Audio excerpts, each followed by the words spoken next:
बिस्मिल्लाहिर्रहमानिर्रहीम। इस video lecture में हम इलेक्शन कमीशन ऑफ पाकिस्तान का 21 मार्च 2022 को जो जूनियर असिस्टेंट का पेपर हुआ है वो पेपर कम्प्लीटली डिस्कस करेंगे। इसके साथ साथ ये भी डिस्कस करेंगे कि ईसीपी के तहत होने वाले किसी भी टेस्ट की तैयारी कैसे करें और कहाँ से करें।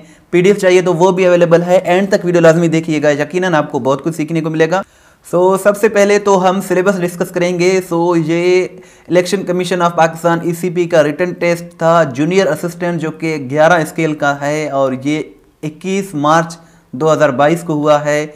इसमें टोटल 50 एमसीक्यूज थे, जिनमें इंग्लिश के रिलेटेड 10 एमसीक्यूज थे, जनरल नॉलेज भी 10 थे और पाकिस्तान स्टडी, पाकिस्तान के बारे में नॉलेज, हिस्ट्री ऑफ पाकिस्तान, ये मिलाकर 10 एमसीक्यूज थे और इस्लामियात के भी 10 थे। इसके साथ साथ कॉन्स्टिट्यूशन जो है, हमारी आइन है 62 की, 56 की, 73 की और इलेक्शन कमीशन के रिलेटेड 10 एमसीक्यूज थे। इस तरह टोटल 50 एमसीक्यूज थे इसके लिए। अगर हम बात करें फर्स्ट क्वेश्चन की, तो फर्स्ट क्वेश्चन था हमारा मॉडल्स के related. The secretaries advised that dash on diet. ये कंप्लीट सेंटेंस इस तरह से होगा, the secretaries advise that I should go on diet. ये शल शुड के रिलेटेड है और ये वर्ब्स के रिलेटेड जो है क्वेश्चन पूछे जाते हैं। शुड एक ऐसा मॉडल वर्ब है जो किसी को सजेशन देने के लिए, किसी को मशवरा सलाह देने के लिए यूज़ किया जाता है। शुड का मतलब है चाहिए।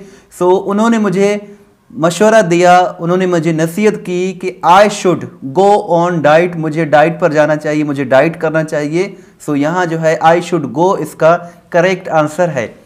Pakistan is a country dash exports mango all over the world. ये भी एक बेसिक ग्रामर का है, प्रोनाउन के रिलेटेड क्वेश्चन है। Pakistan is a country which exports mango all over the world. Which जो है यहाँ करेक्ट आंसर है। पाकिस्तान एक कंट्री है जो दुनिया भर में मैंगो को एक्सपोर्ट करता है। मैंगो मतलब आम को।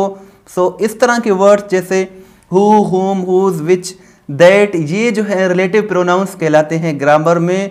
रिलेटिव प्रोनाउन हो या फिर इंट्रोगेटिव प्रोनाउन हो, इनके बारे में पूछा जाता है। ये आप बेसिक ग्रामर के जो रूल्स हैं वो आप ज़रूर याद रखें। आगे बढ़ने से पहले छोटी सी रिक्वेस्ट है कि चैनल को ज़रूर सब्सक्राइब करें, बिकॉज इस तरह की वीडियोस हम डेली बेसिस पर बनाते रहते हैं। नेक्स्ट क्वेश्चन भी प्रोनाउन के रिलेटेड था। इन दिस बस डैश गोज टू सदर बाजार। हु इन दिस बस हु गोज टू सदर बाजार। ये हु जो है इसका करेक्ट आंसर है। हु एक इंट्रोगेटिव प्रोनाउन है जिसका मतलब होता है कौन। हु गोज टू सदर बाजार का मतलब है कि सदर बाजार कौन जाता है, इस बस में सदर बाजार कौन जाता है।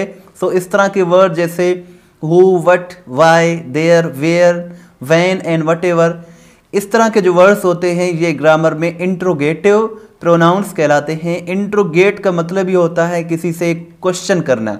ये क्वेश्चन के लिए यूज़ होते हैं। हु, वट, जैसे हम पूछते हैं what is your name, why are you late, where are you from. ये होते हैं सवाल पूछने के लिए वर्ड्स यूज़ किए जाते हैं और इन्हें इंट्रोगेटिव प्रोनाउन कहा जाता है। नेक्स्ट क्वेश्चन भी प्रोनाउन के रिलेटेड था। इस पेपर में प्रोनाउंस के रिलेटेड 5 से 6 क्वेश्चन से टोटल 10 एमसीक्यूज थे, जिसमें 5 से 6 क्वेश्चंस जो थे वो प्रोनाउन के रिलेटेड थे। नाउन, प्रोनाउन, वर्ब सब कुछ आपको आना चाहिए अगर आप टेस्ट की तैयारी कर रहे हैं। अगर आप ये चाहते हैं कि मैं प्रोनाउन के बारे में या बेसिक ग्रामर के बारे में सेपरेट वीडियोस लाऊं, तो वो भी मैं लाऊंगा। आप कमेंट सेक्शन में बताइए, मैं पूरी कोशिश करूंगा कि उन पर भी वीडियोस बनाऊं। Take your air conditioner back to the dash sold it to you. यहाँ man who, take your air conditioner back to the man who sold it to you. इसका मतलब है कि ये जो एयर कंडीशनर है, जिसे हम एसी भी कहते हैं, इसे आप वापस कर दें किस शख्स को, मैन को, उस आदमी को, who sold it to you, जिसने आपको ये बेचा था, तो उसे आप वापस कर दें। ये भी एक रिलेटिव प्रोनाउन है। यहाँ आप डिटेल के साथ इसको देख सकते हैं। ये क्या करते हैं कि ये इंट्रोड्यूस करते हैं जो है क्लास को या फिर कनेक्ट करने के लिए ऐसे वर्ड रिलेटिव प्रोनाउंस हेल्प करते हैं। During the war of 1965 thousands of villagers dash to leave their homes. ये पैसिव वॉइस का एक सेंटेंस है। Were forced during the war of 1965, 1965 की जंग के दौरान थाउजेंड्स ऑफ विलेजर्स, हज़ारों जो देहात वाले थे, विलेजर्स थे, were forced to leave their homes, अपना घर छोड़ने के लिए उन्हें मजबूर किया गया। सो यहाँ जो है पैसिव वॉइस का सेंटेंस आएगा। कुछ सेंटेंस ऐसे होते हैं जो पैसिव वॉइस में ही अच्छे लगते हैं, कुछ ऐसे होते हैं जो एक्टिव वॉइस में ही अच्छे लगते हैं। अगर हम इस सेंटेंस को थाउजेंड से लेकर होम तक एक्टिव में बनाएं तो ये सेंटेंस जो है अच्छा नहीं लगेगा, सूटेबल नहीं रहेगा, इसको हमने पैसिव में बनाना होगा। So generally people are force to do something, किसी को कुछ करने के लिए मजबूर किया जाता है, तो ये पैसिव में हो गया है। और ये जो है पास्ट इंडिफिनिट टेंस का पैसिव है और एक्टिव पैसिव भी आपको आना चाहिए। Although they one the match dash they could not get enough points to qualify for the final। सो यहाँ बट आएगा। अल्दो अगरचे दे वन द मैच, अगरचे वो मुकाबला जीत गए, बट लेकिन they could not get enough points, वो काफ़ी पॉइंट्स या जितने रिक्वायर्ड पॉइंट्स थे वो हासिल ना कर सके to qualify for the final, final में पहुंचने के लिए वो क्वालिफाई ना कर सके। सो वर्ड बट जो है ये एक कंजंक्शन है और ये यूज़ किया जाता है इंट्रोड्यूस कराने के लिए, एक फ्रेज़ को या फिर क्लास को इंट्रोड्यूस कराने के लिए बट का यूज़ किया जाता है। सो ये कंजंक्शन के रिलेटेड क्वेश्चन था। Who introduced two nations theory in the sub continent, बड़े सग़ीर में सबसे पहले सर सैयद अहमद ख़ान ने टू नेशंस थ्योरी पेश किया था, दो कौमी नज़रिया। और सर सैयद अहमद ख़ान जो थे ये 1817 में पैदा हुए थे और 1898 में इंतकाल कर गए थे, और ये सारी डिटेल इनकी जो है लिखी हुई है, आप देख सकते हैं। Quaide Azam gave his 14 points in response to, so इनके बारे में 14 पॉइंट्स इन्होंने कायदे आज़म मोहम्मद अली जिन्ना ने नेहरू रिपोर्ट की रिस्पॉन्स में जवाब में उन्होंने दिए थे, और ये जो है इन्होंने 1929 में 14 पॉइंट 14 नुकात पेश किए थे। और नेहरू रिपोर्ट जो था 1 साल पहले पेश किया गया था 1928 में, जिन्ना ने 14 पॉइंट्स पेश किए थे 1929 में। Who was the second prime minister of Pakistan, so Pakistan के प्राइम मिनिस्टर्स के बारे में भी अक्सर पूछा जाता है, प्रेसिडेंट्स के बारे में भी पूछा जाता है। सो पाकिस्तान के दूसरे वज़ीर आज़म सर ख्वाजा नाज़िमुद्दीन थे, और फर्स्ट जो प्राइम मिनिस्टर थे वो थे लियाकत अली ख़ान, तीसरे थे मोहम्मद अली बोगरा, चौथे थे चौधरी मोहम्मद अली, और पाँचवें थे हुसैन शहीद सोहरवर्दी। और अब जो 22वें हैं और करंट जो प्राइम मिनिस्टर हैं वो इमरान खान है, जो अगस्त 2018 में प्राइम मिनिस्टर बने हैं। इसके साथ साथ 22 की 22 आपको लिस्ट testpoint.pk पर मिल जाएगी। यहाँ आप सारे जो भी हमारे प्राइम मिनिस्टर गुजरे हैं उन सब की यहाँ आप डिटेल देख सकते हैं, कौन कब तक वज़ीर आज़म रहा है वो सब कुछ आपको यहाँ मिल जाएगा। पूरी वीडियो देखने के बाद नीचे दिए गए लिंक पर क्लिक करके ज़रूर अपना टेस्ट लें, इससे आपको मालूम हो जाएगा कि कितने सवालात आपको याद हो गए हैं।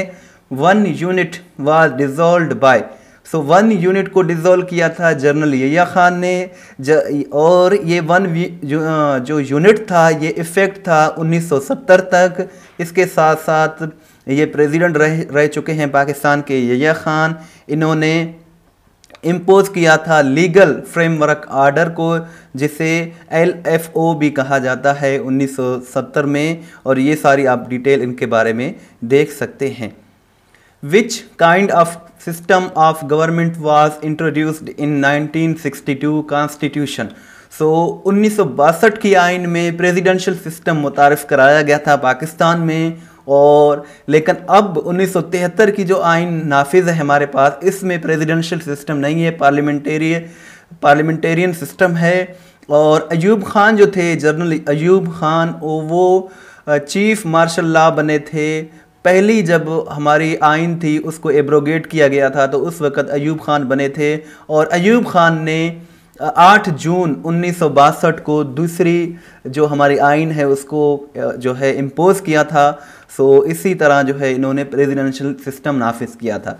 अगर हम प्रेसिडेंशियल सिस्टम की बात करें तो प्रेसिडेंशियल सिस्टम कई कंट्रीज़ में अब भी राइज है, लेकिन पाकिस्तान में नहीं है। जैसे कि ये एक रशिया के प्रेसिडेंट हैं, ये अभी बहुत ज़्यादा न्यूज़ में है, व्लादिमीर पुतिन। ये भी प्रेसिडेंट हैं, प्राइम मिनिस्टर नहीं हैं। सो रशिया में भी जो अख्तियारात जितने भी होते हैं वो प्रेसिडेंट के पास होते हैं। इसी तरह एमिनुएल मैक्रोन हैं, ये फ्रांस के हैं, यूरोप का एक कंट्री है। सो इसके भी ये प्रेसिडेंट हैं।